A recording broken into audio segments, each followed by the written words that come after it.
Hello friends, welcome to our live to trade YouTube channel. ఈ రోజు నుంచి మన ఛానల్లో బిగినర్స్కి స్టాక్ మార్కెట్ కోర్స్ యొక్క వీడియోస్ అయితే అప్లోడ్ చేస్తాం. అయితే ఈరోజు వచ్చేసి క్లాస్ 1. ఈ క్లాస్ 1లో ఏంటంటే బిగినర్స్కి మార్కెట్ గురించి ఎక్స్ప్లెయిన్ చేస్తాను.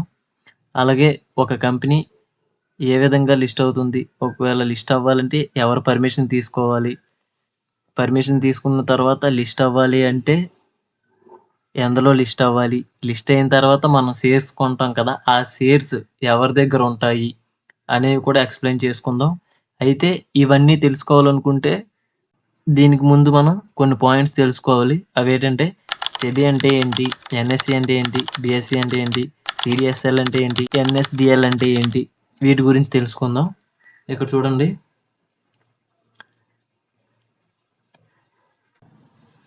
చూడండి, ఐపీఓ గురించి తర్వాత డిస్కస్ చేసుకుందాం.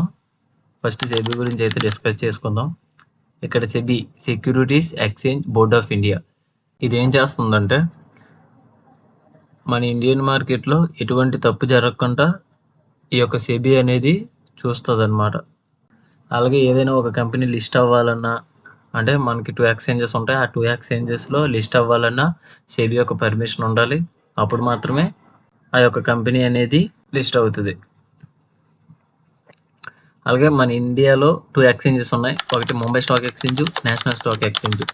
ఈ రెండు ఏంటంటే ఏదైనా ఒక కంపెనీ సెబీ దగ్గర పర్మిషన్ తీసుకొని ఏదో ఒక దాంట్లో లిస్ట్ అవ్వచ్చు, లేదా రెండిట్లలో లిస్ట్ అవ్వచ్చు.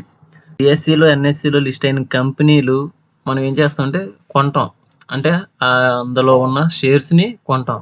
ఆ కొన్న షేర్స్ ఎవరి దగ్గర ఉంటాయి అంటే ఇప్పుడు మనం ఒక గ్రో కానీ, అప్స్టాక్స్ కానీ ఏదైనా ఒక డీమట్ అకౌంట్ తీసుకొని అందులో మనం కొంటాం కదా, ఆ కొన్నవి బ్రోకర్స్ దగ్గర అయితే ఉండవు. అవి ఎవరి దగ్గర ఉంటాయంటే సిడిఎస్ఎల్ కానీ, ఎన్ఎస్డిఎల్ కానీ, అంటే ఈ రెండిట్ల దగ్గర మాత్రమే మనం కొన్న షేర్స్ అనేవి ఉంటాయి. సిడిఎస్ఎల్లో ముంబైకి సంబంధించిన, అదే ముంబై స్టాక్ ఎక్స్చేంజ్కి సంబంధించిన షేర్స్ ఉంటాయి. ఎన్ఎస్డిఎల్లో ఎన్ఎస్సికి సంబంధించిన షేర్స్ అనేవి ఉంటాయి. వీటి గురించి అర్థమైందని అనుకుంటున్నాను. ఇప్పుడైతే ఐపీఓ గురించి తెలుసుకుందాం. అంటే ఒక కంపెనీ ఏ విధంగా మార్కెట్లో లిస్ట్ అవుతుంది అనేది చెప్తాను. అయితే అసలు ఎందుకు ఒక కంపెనీ అనేది ఐపీఓకి వస్తుందో ముందు అది డిస్కస్ చేసుకుందాం. ఇప్పుడు ఒక ఏ అనే కంపెనీ ఉందనుకోండి, ఆ ఏ అనే కంపెనీకి కొంత ఫండ్స్ అవసరమయ్యి, లేదంటే వాళ్ళ కంపెనీ యొక్క బ్రాంచెస్ పెంచుకుందామని కానీ, లేదంటే వాళ్ళ యొక్క కంపెనీని డెవలప్మెంట్ చేసుకుందామని ఐపీఓ కింద వస్తుంది. అంటే ఇప్పుడు ఇనీషియల్ పబ్లిక్ ఆఫర్ కదా ఐపీఓ అంటే. ఆ కంపెనీ సెబీ దగ్గర పర్మిషన్ తీసుకొని ఐపీఓ లిస్టింగ్కి వస్తుంది అనమాట. అప్పుడు మన ఇన్వెస్టర్స్ సెట్ చేస్తారు, దాని యొక్క రిజల్ట్స్, అలాగే అది ఏం తయారు చేస్తుంది, ఫ్యూచర్లో గ్రోత్ ఉందా ఆ కంపెనీలో అనేవి చూసుకొని అందులో ఉన్న షేర్స్ అయితే కొంటారు. అది ఫ్యూచర్లో మనకేంటి, ఆ కంపెనీ బాగా పర్ఫామ్ చేసి మంచి రిజల్ట్స్ పోస్ట్ చేసింది అనుకోండి, మనకి ఏంటంటే ప్రాఫిట్స్ వస్తాయి. అలాగే ఒకవేళ ఆ కంపెనీ నష్టాల్లో ముగిసింది అనుకోండి, మనం కూడా నష్టాల్లోనే ముగుస్తాం. ఐపీఓకి వచ్చిన తర్వాత సెబీ దగ్గర పర్మిషన్ తీసుకున్న తర్వాత బిఎస్సిలో కానీ, ఎన్ఎస్సిలో కానీ అదైతే లిస్ట్ అవుతుంది. అందులో మనం షేర్స్ కొంటాం కదా, ఆ షేర్స్ అనేవి సిడిఎస్ఎల్ కానీ, ఎన్ఎస్డిఎస్ఎల్, ఆ రెండిట్లలో మన షేర్స్ అనేవి హోల్డింగ్లో ఉంటాయి అన్నమాట.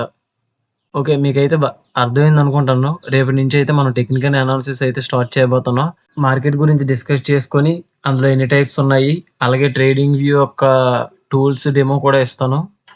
అలా ఓవరాల్గా మనకి టెక్నికల్ అండ్ ఫండమెంటల్ అనాలిసిస్ అయితే మీకు పూర్తిగా అడ్వాన్స్డ్ లెవెల్ వరకు మొత్తం చెప్తాను.